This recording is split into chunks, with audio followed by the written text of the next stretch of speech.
पोहाची recipe घेऊन आज आपल्या चॅनलवरती सगळ्यांचं स्वागत आहे। पोह्यासाठी लागणारं साहित्य: पोहे, एक टोमॅटो, एक कांदा, कढीपत्ता, कोथिंबीर, लिंबू घेतले, भाजलेले शेंगदाणे, स्प्रिंग ओनियन, तेल आहे आणि डाळी घेतले त्या 2, नंतर हळद आणि मिरचीही घेतलेली आहे बारीक चिरून।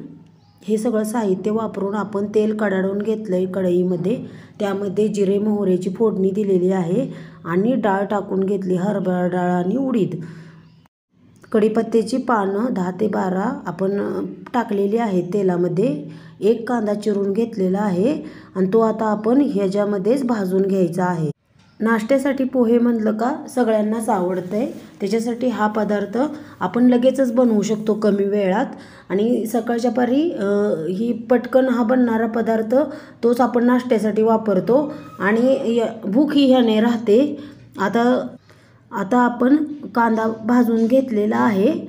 कांदा भाजून झाल्यानंतर आता एक टोमॅटो जो चिरून घेतलाय तो आता भाजून घेऊया आपण याच्यामध्ये। टोमॅटो ही हलवून भाजून घ्यायचा आहे। त्यानंतर आपण याच्यामध्ये मिरची टाकून घेऊया भाजून।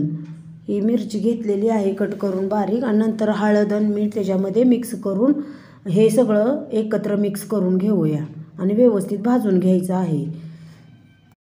अशाच वेगवेगळ्या रेसिपीसाठी आपल्या चॅनलला सबस्क्राईब करा आणि बेल आयकॉनवरती क्लिक करा। आता आपण हे भाजून व्यवस्थित झाल्यानंतर त्याच्यामध्ये शेंगदाणे जे भाजून घेतलेले आहेत ते टाकूयात आणि हलवून घेऊया। हेही आपण ह्याच्यासंग मिक्स करून घेऊया। मी पहिले पोहे भिजवून घेतलेले आहेत, हे बघा असं भिजले ती पोहे आणि पाणी काढून ठेवलं होतं आणि व्यवस्थित भिजून तयार आहेत पोहे। आता आपण हे कढईमध्ये टाकून भाजायचे आहे त्याच्याबरोबर आणि गॅस हा फुल ठेवायचा आहे म्हणजे व्यवस्थित भाजून निघतील। जास्त हलवण्याची गरज नाही, पण हलवून सगळं मिक्स करून झाल्यानंतर आपण गॅस बंद करायचा म्हणजे व्यवस्थित पोहे आपले भाजून निघतील आणि चांगलेही लागतील, टेस्टी। हे सगळं व्यवस्थित हलवून घेऊया पोहे, म्हणजे हळद सगळ्या पोह्यांना व्यवस्थित लागेल। नंतर गॅस बंद करायचा आहे आणि लिंबू पिळून घेऊया आता पोह्यामध्ये आणि परत जरा थोडं हलवून घ्यायचं आहेत पोहे, म्हणजे काय होईल लिंबू सगळीकडे एकसारखं लागेल, नाहीतर एकाच जागेला लिंबू पिळल्यामुळे एका साईडला लिंबूचा फ्लेवर लागेल।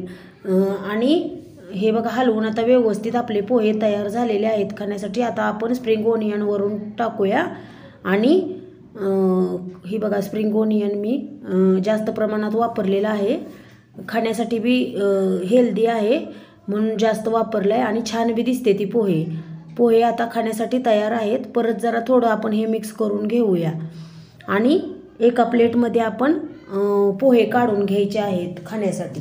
प्लेट तयार करून त्याच्यावरती आपण बारीक किसलेलं खोबरं टाकून घ्यायचं, ते आपल्याला गरज असलं तर टाका, नसलं तर नाही टाकलं तर चालेल। आणि हे खाण्यासाठी पोहे तयार आहेत। रेसिपी बघितल्याबद्दल धन्यवाद।